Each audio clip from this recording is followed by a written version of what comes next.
Hola a todos. Hoy es el martes, el 2 de febrero, y aquí en Jacksonville está haciendo un frío, un viento tremendo. Supongo en algunos otros lugares donde están ustedes no es así, pero por lo menos aquí sí está haciendo frío. Bueno, eh, a pesar de las condiciones tan diferentes que hemos experimentado en este año, todavía Dios está bendeciéndonos y ha sido un tiempo de mucho valor, muchos aspectos, aunque desafíos sí hay, sin debate, hay muchos desafíos. Y hoy precisamente estuve hablando con varios hermanos y estuvimos charlando sobre el hecho que estamos agradecidos con la habilidad de comunicar con Zoom y con YouTube y cosas así, pero no es un sustituto genuino por el toque físico y estar en la presencia de otros amigos con la habilidad de alcanzar la mano a tocarlos. Pero hasta entonces, hasta podemos regresarnos a este gran privilegio. Quizás una de las lecciones es aprender cómo apreciar esta gran bendición de comunión física. Pero en todo caso, hasta entonces estamos agradecidos con la habilidad de poder comunicar. Y en 100 años pasado no hubiese sido así. 20 años pasados. Quería compartir algo con ustedes hoy que ha sido para mí muy dinámico en mi perspectiva de nuestro Dios y cómo es que Él obra.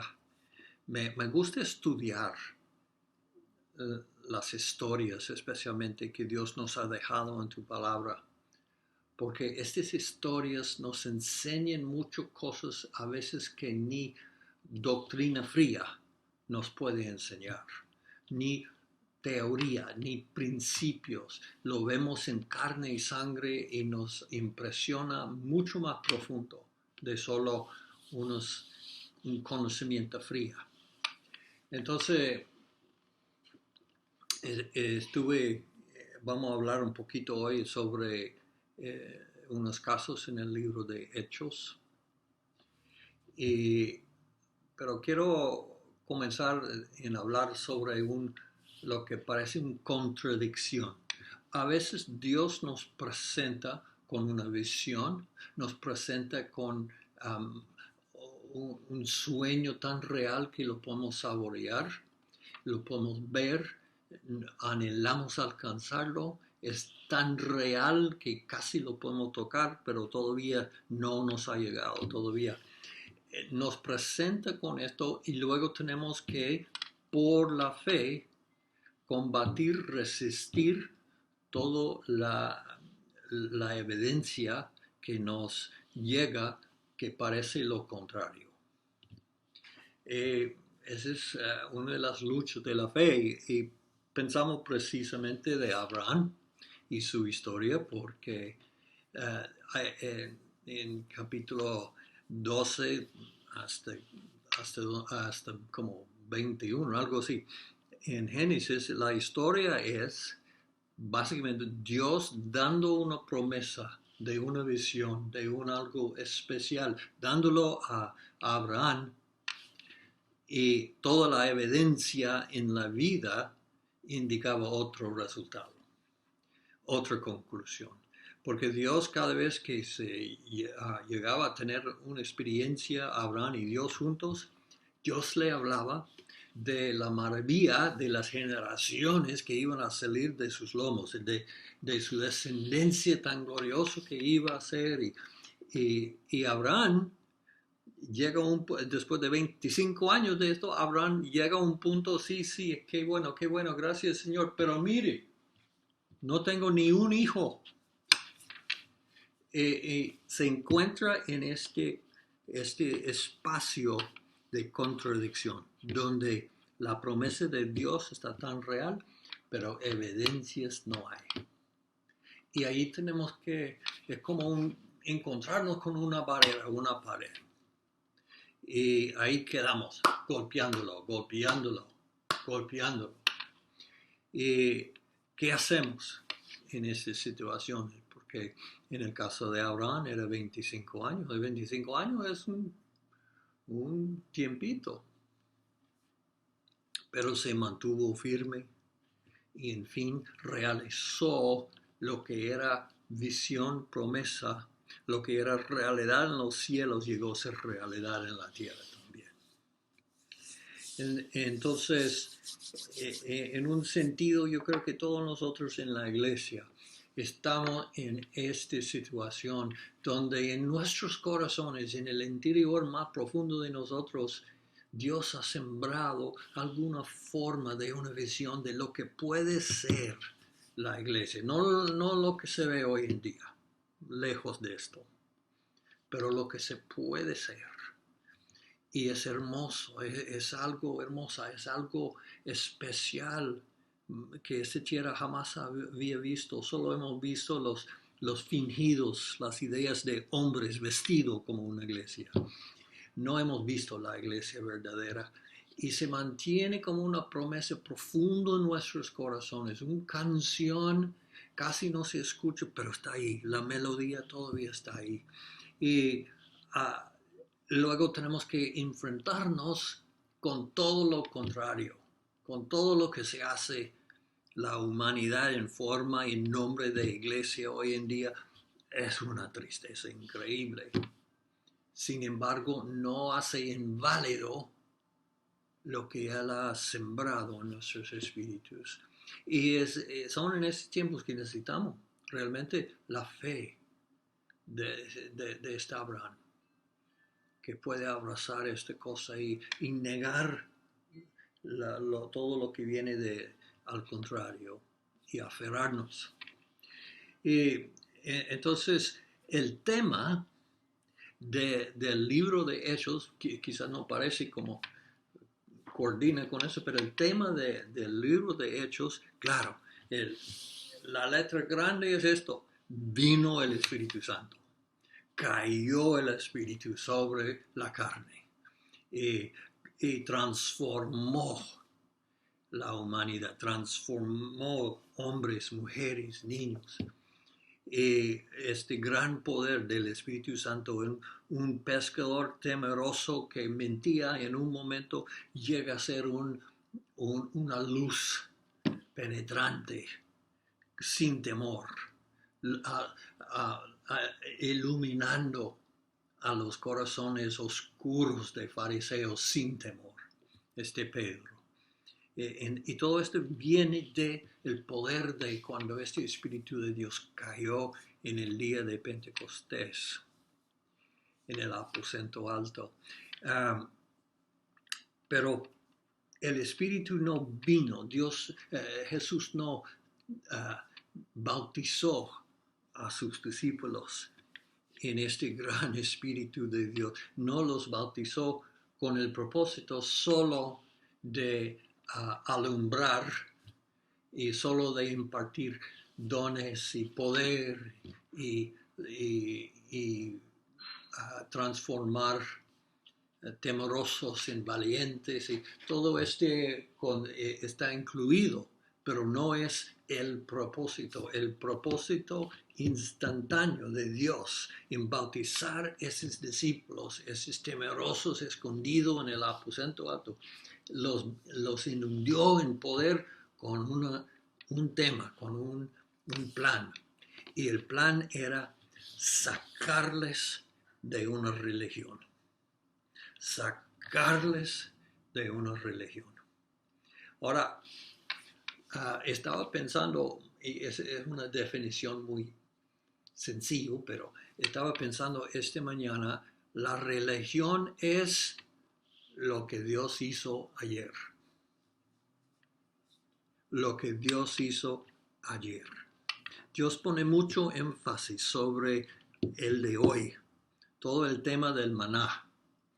Ustedes recuerdan la historia, si guardaran maná de un día al otro, se podría. Quedó con gusanos y malo.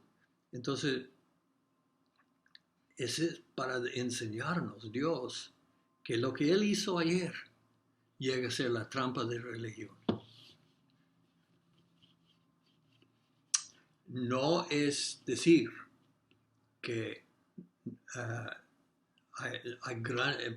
no es para negar que hay grandes fuentes de entendimiento, de conocimiento, de sabiduría en guardar consciente de lo que pasó ayer. Pero no podemos vivir, no hay vida en lo que pasó ayer. La vida está en lo que Él hace hoy. Y Dios tuvo que rescatar su pueblo de todo lo que Él hizo ayer. Es decir, Moisés. Porque ya uno mayor que Moisés está presente. Ya hay uno mayor que Salomón, que ya está presente. Y si quedamos en lo de ayer, es religión. Para mí, en mi vida, tengo que, aunque aprecio tanto y estimo tanto los 13 años que vivimos en Colombia y las experiencias de muchas experiencias tan increíbles y que grabaron en nuestros corazones cosas que Dios quiso darnos. A pesar de esta experiencia, yo no puedo vivir en este lugar, ni en corazón, ni en emociones, ni en mente. Tengo que vivir en hoy, en lo que Dios me está haciendo hoy. Tengo que vivir la experiencia que Él tiene para conmigo hoy. Y las grandezas de ayer no me sirven sino por lecciones para mejor vivir hoy. La religión es viviendo en lo que Dios hizo ayer.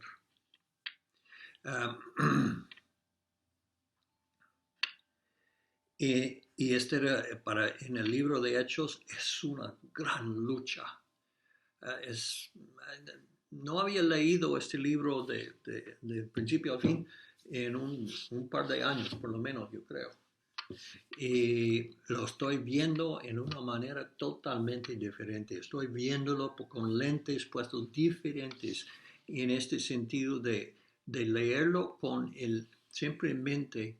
Esa es la historia del proceso de Dios de sacar un pueblo querido de la religión y librarlos.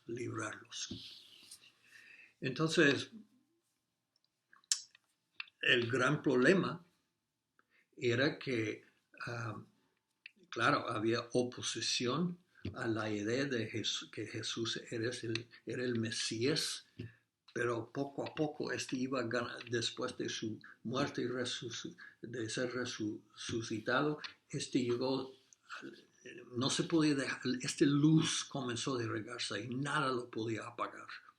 Y más alumbraba a Jerusalén con su luz y su vida y los milagros que Dios hizo para confirmarlo, y era una fuerza que no se podía detener.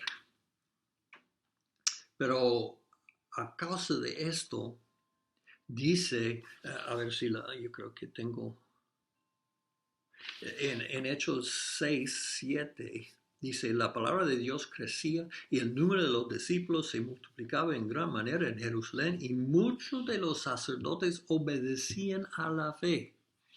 Muchos de los sacerdotes. Suena como una bendición, pero no sé.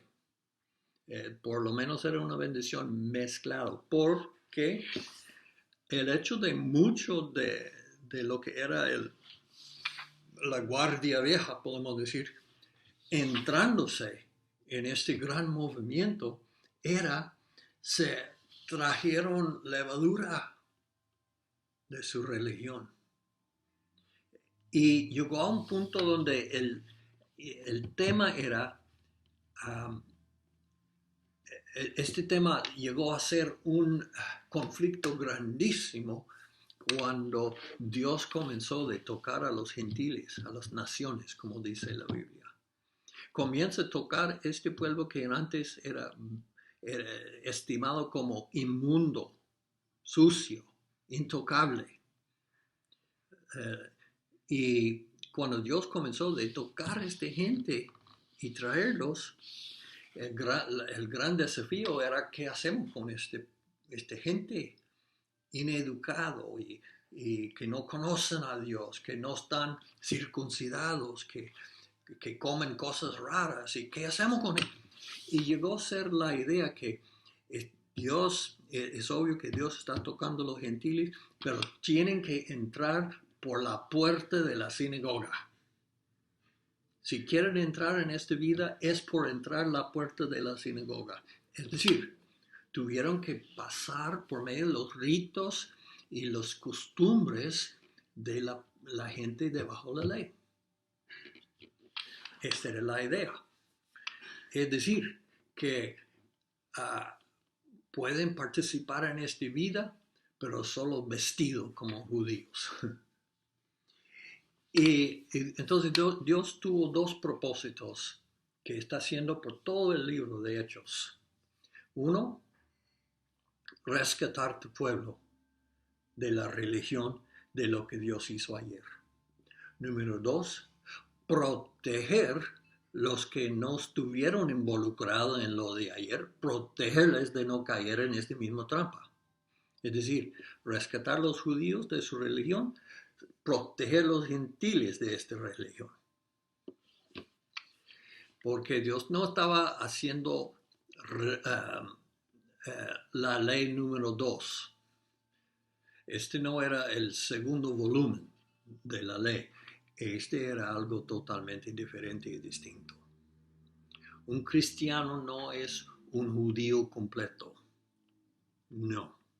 Porque este indica, se supone que su identidad verdadera está en un judío y cristianismo se pone sobre encima de esto para completarlo. Mentiras. Mentiras. Es una creación nueva.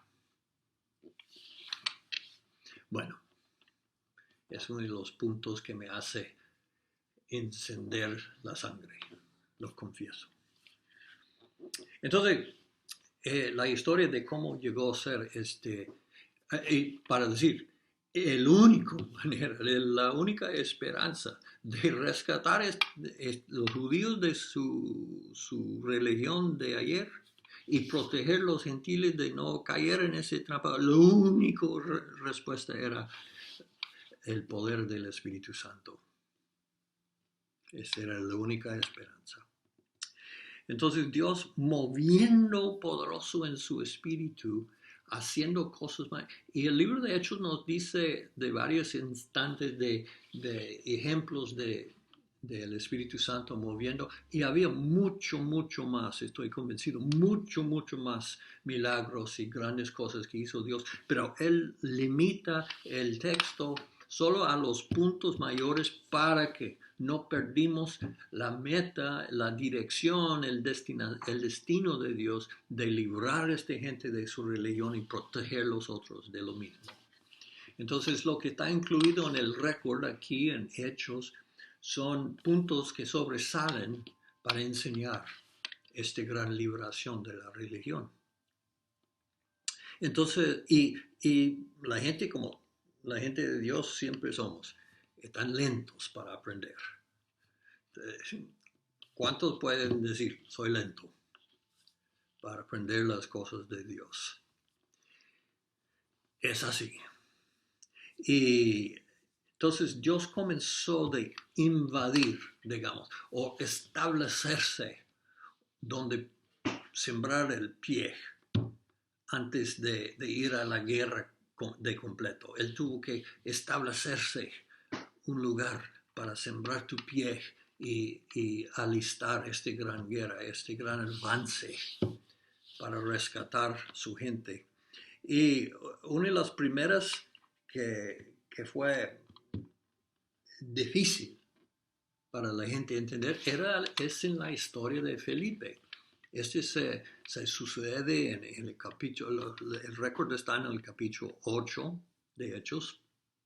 Y solo, ese es un algo en general, no es preciso, pero solo para darnos una idea. Para tener un sentido, un contexto de la cronología de estos eventos, más o menos el número de capítulo indica cuántos años después de la muerte de Jesús. Es decir, entonces el capítulo 8, más o menos entre 5 y 8 años después de la resurrección de Jesús, sucedió esas cosas. El capítulo 10, cuando Pedro va donde Cesarea, es más o menos 10 años, solo para darnos una idea, no es inconcreto ni nada.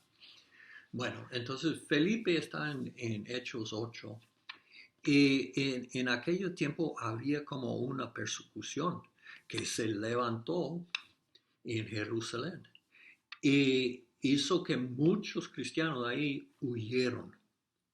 Y gracias a Dios no estaban totalmente sin preparación para esto, porque Jesús había dicho: de cierto os digo que no será dejada aquí piedra sobre piedra que no sea destruida.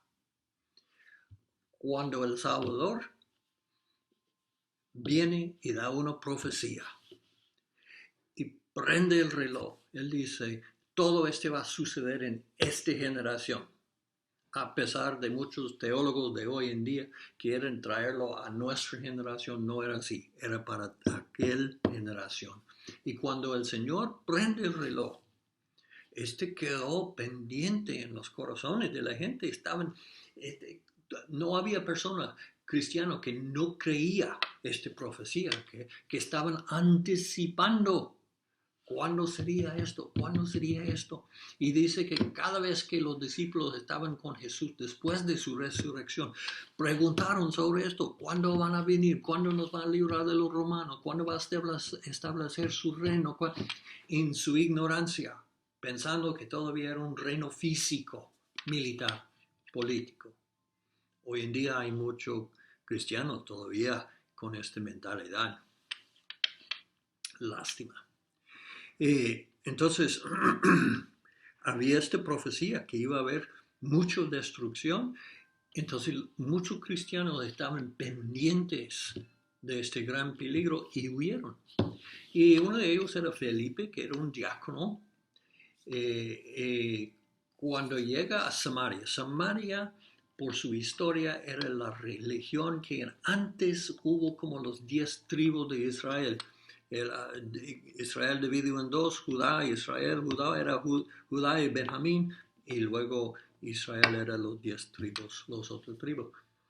Y la historia es que estas dos partes de Israel fueron captivados y exportados a Babilonia a fechas diferentes. Entonces, desde ahí sus dos historias se fueron como dos ramas de un árbol, cada uno yendo en su propia dirección. Y en Israel, los 10 tribus, que nosotros vamos a decir Samaria, el rey de Babilonia dejó a algunas personas ahí en Samaria. Dice que básicamente robó la crema para llevar a Babilonia, pero dejó algunos ahí, algunos de medios muy bajos, de gente no muy educada. Los dejó y importó muchas personas de otras naciones para mezclar con esta gente. Es para decir, para borrar lo que era esta civilización de los judíos y en su lugar dejar una mezcla. Y fue exitoso en esto. Entonces, siempre hubo mucha contención entre Judá y Benjamín, los puros, y esta gente mezclado, esos mestizos que estaban allá. Y no lo consideraron válidos. De hecho, era tan grande esta diferencia que un buen judío, un puro, no caminaría por Samaria, daría la vuelta, aunque quería decir mucho más tiempo en la jornada, daría la vuelta, no pisar pie en este polvo de Samaria. Entonces Samaria está muy menospreciado, aborrecido por los judíos.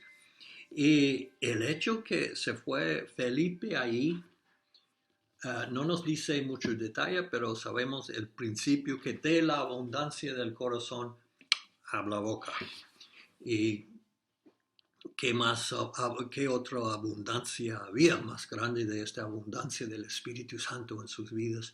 Entonces, donde fueron, hablaron. Era imposible detenerlo.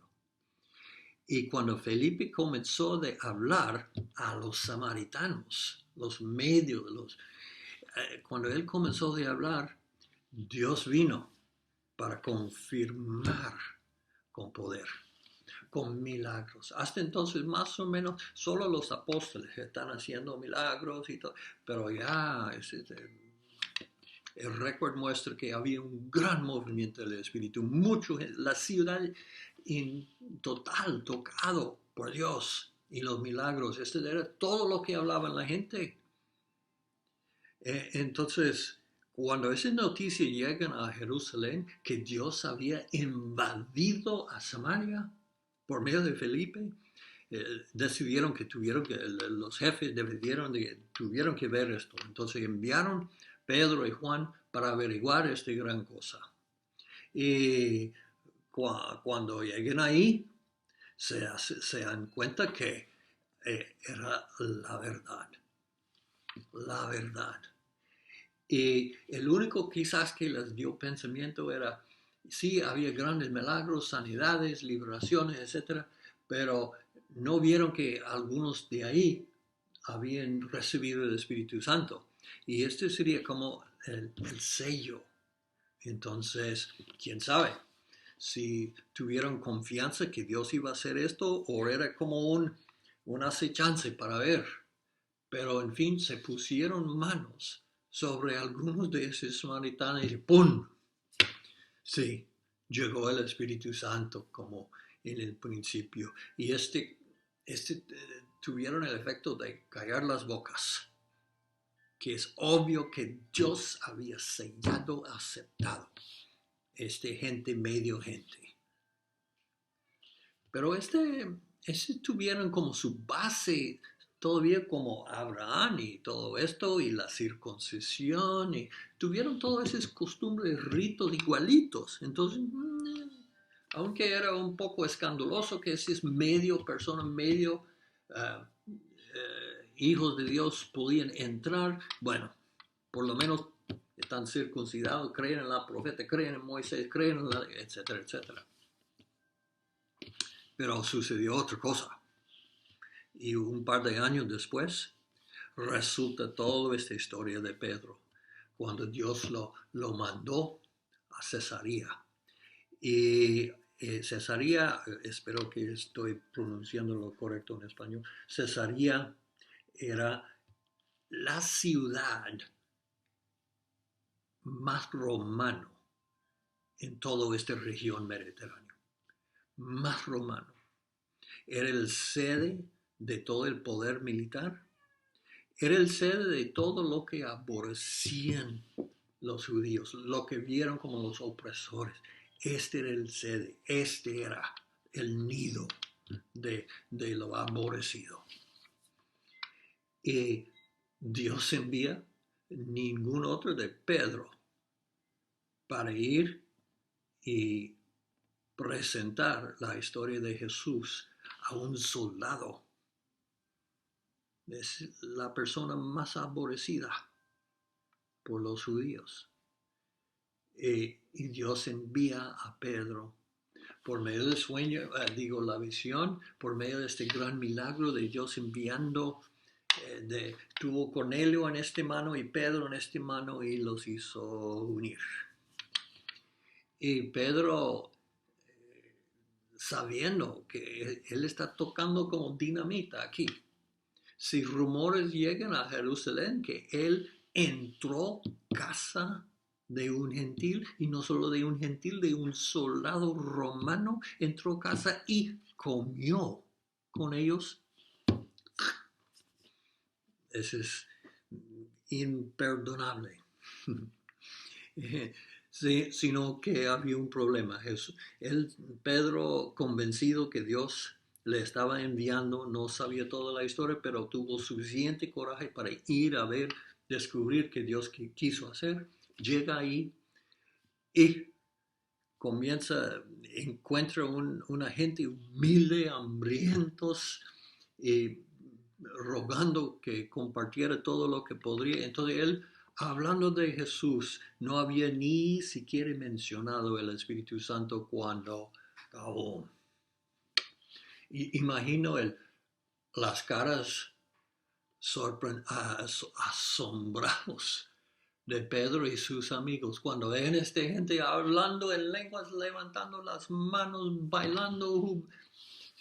Tuvo que ser 100% gentiles, ni una gota de sangre de Abraham.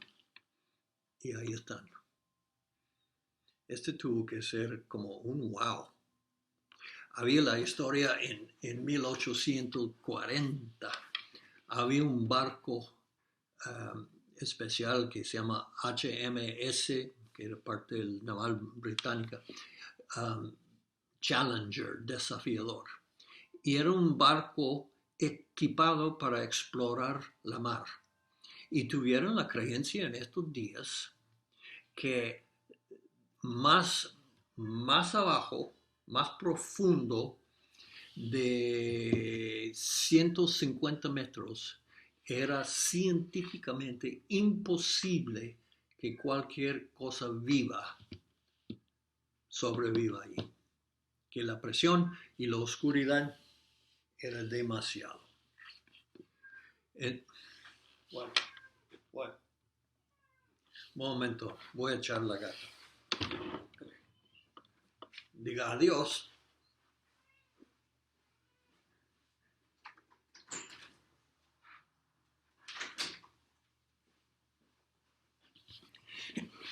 Es que ella ya supo este sermón, ya lo había escuchado. Entonces, este barco fue equipado con algunos instrumentos para sondear abajo y pasaron los 150 metros y cuando sacaron del fondo del mar ahí, a unos 400 metros, trajeron ensayos del base ahí y era lleno de vida, de diferentes clases de vidas que jamás habían visto, peces así y formas de vida así. Quedaron atónitos porque era imposible, científicamente imposible, que la vida existía en esas profundidades, pero sí existía. Era imposible que esos gentiles recibiesen la misma espíritu que cayó sobre nosotros, pero lo hicieron y quedaron atónitos. Y si hubiese sido cualquier persona menos con la estatura de Pedro, podría ser dudoso. Pero siendo que el jefe mismo, la piedra grande mismo, era testigo primero de esto.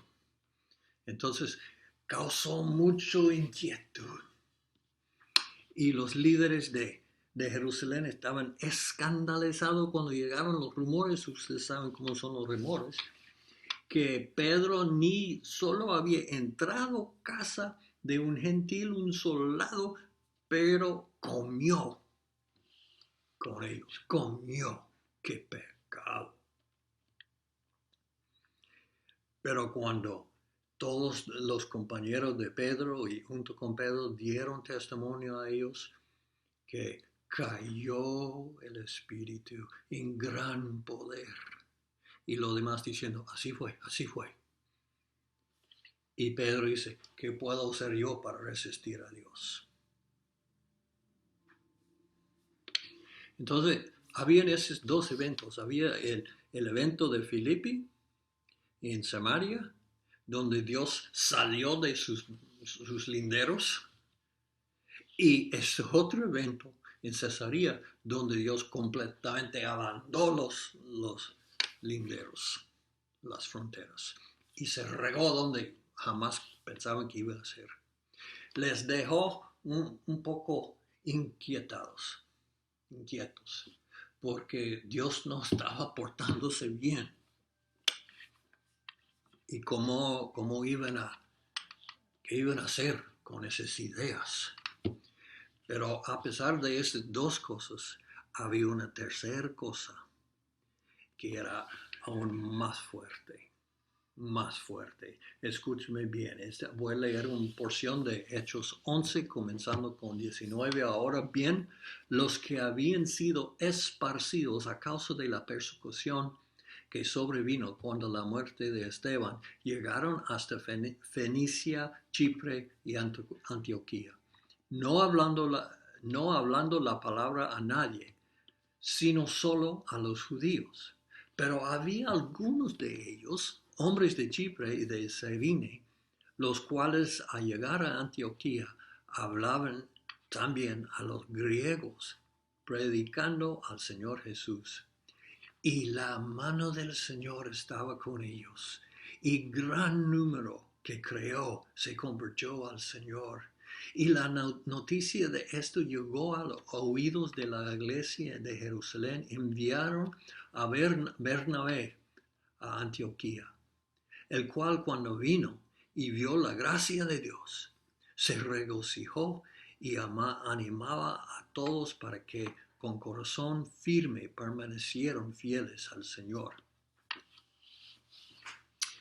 Cuando llegaron esas noticias tremendas, que en Antioquía había un avivamiento, digamos así, nosotros diríamos así, un gran avivamiento en Antioquía. Dios está moviendo de una manera increíble. Y se escucharon con oídos atónitos y quizás medio celosos, por lo menos dudosos. No podría ser. Puros gentiles, no puede ser.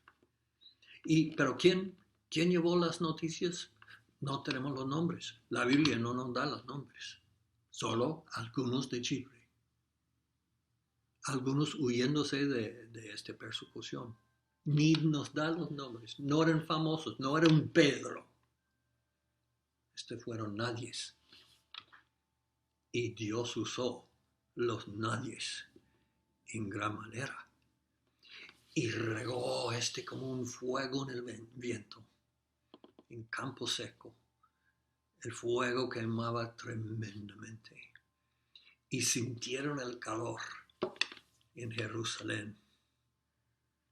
Entonces, en fin, estaban la iglesia en Jerusalén, especialmente los líderes, cansados de escuchar de esas grandes maravillas que estaban haciendo Dios. Y entonces, por fin, para apagar los rumores, por lo menos, decidieron enviar a algunos para explorar. Y les parecía bien enviar a Bernabé. Bernabé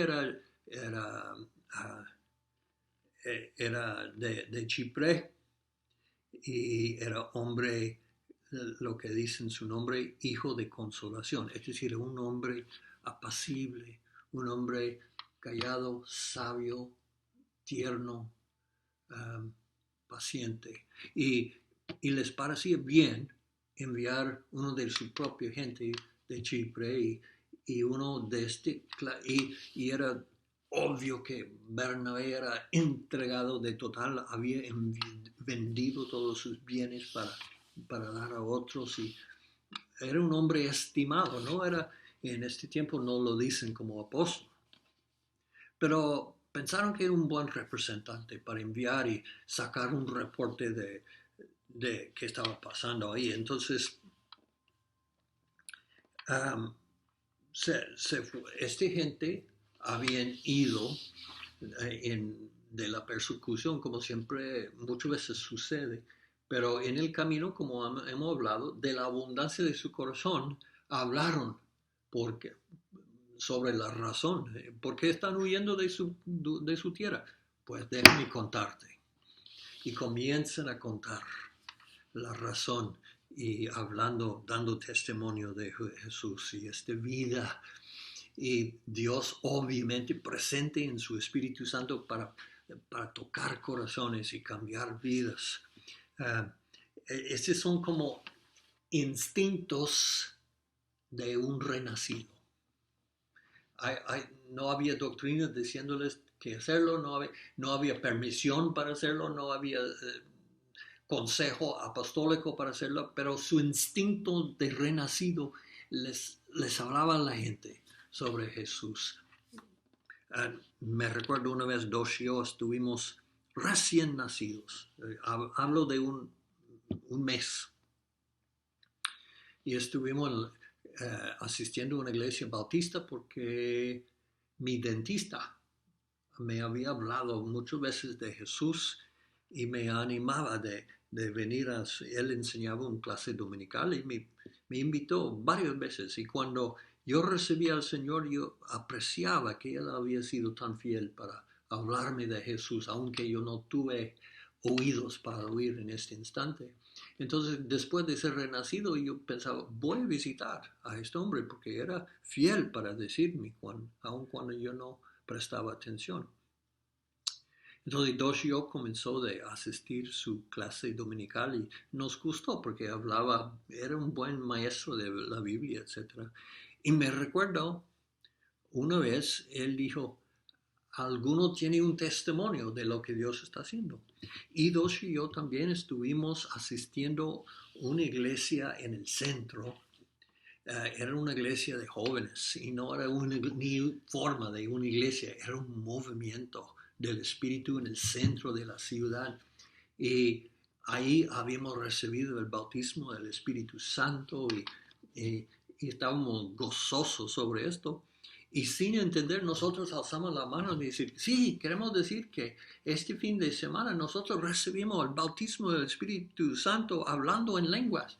Y por una bautista, este no es un coro muy agradable, no es una canción que les guste, y todo el mundo se cayó. Había 40 personas ahí, nadie respiraba. Y mi amigo, el dentista, dijo, ok, sí, podemos hablar de esto después. Porque era obvio que todo lo demás estaba congelado de esta idea, pero de nuestros instintos renacidos hablábamos de esta cosa. Y era la verdad, no había mal. Pero por los bautistas mal. Y estos perseguidos huyendo de Chipre hablaba inocentemente de las cosas de Dios y el fuego se prendió. El fuego prendió. Entonces, cuando llega Bernabé ahí, es algo grandísimo que sucede. Porque Bernabé llega ahí y cuando él ve lo que está pasando ahí, si hubiese duda en él sobre los gentiles, se fue por la ventana. Si hubiese duda de lo genuino de este movimiento, desapareció. Si hubiese duda ninguno, se desaparecieron. Cuando él vio esto, quedó maravillado, de tal manera que se quedó ahí, no volvió a Jerusalén. ¿Por qué? Yo creo que él se dio cuenta que lo que estaba pasando ahí era la verdadera movimiento del Espíritu de Dios. Y lo que se dejó en Jerusalén todavía tuvo vida, todavía mucho para anhelar, todavía mucho de respetar, pero mucho era de lo que Dios hizo ayer. Aquí en Antioquía es lo que Dios está haciendo hoy. Y Bernabé tuvo corazón para Dios y decidió, me quedo, porque quiero volver. No me van a creer, va a causar problemas. Puede ser que aún se enojen conmigo. En cambio aquí ni quiero perder un día de lo que Dios está haciendo aquí. Un poco difícil para entenderlo, pero yo creo que este Bernabé, un hombre de calma y lógico y ternura, tuvo que meditar mucho en la diferencia del gran sede de Jerusalén y este campo silvestre de gentiles en Antioquía. Tuvo que pesar mucho la diferencia. Aquí en Jerusalén todos los famosos, los conocidos, los poderosos, los apóstoles. Aquí en Antioquía nadie sino Jesús. Como dice Lucas, todo lo que Jesús comenzó de hacer y enseñar, continuó y ahora está continuando en Antioquía. Creo que Bernabé llegó a esta conclusión. Dios trasladó, Dios ha mudado. La presencia del Señor ha trasladado de Jerusalén a Antioquía. Él tuvo que moverse de Jerusalén, porque mientras quedó ahí, la gente nunca iba a escapar lo que él había hecho ayer. Tuvo que haber una separación y salir para establecer algo nuevo de hoy.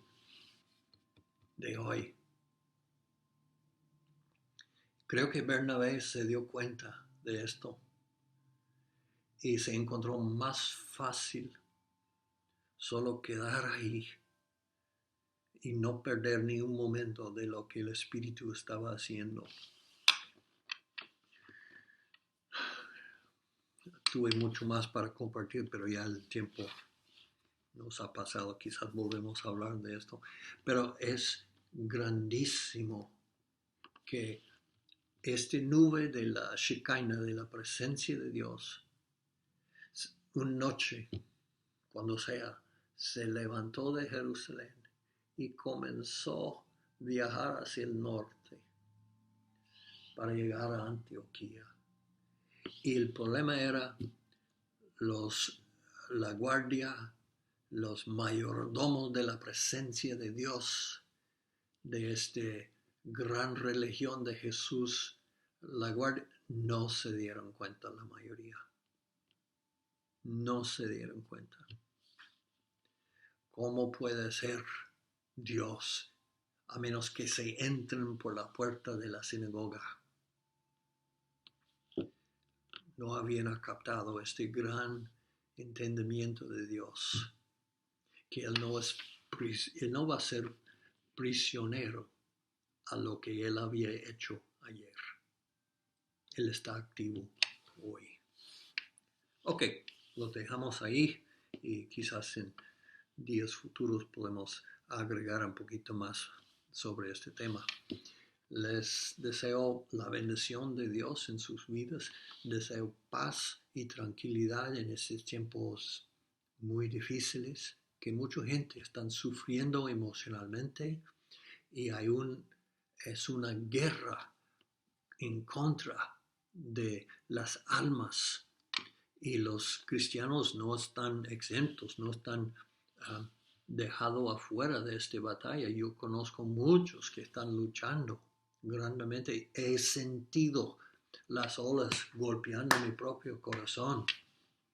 Y es un tiempo de mucha sabiduría y un tiempo de agarrarse, aferrarse a su Dios.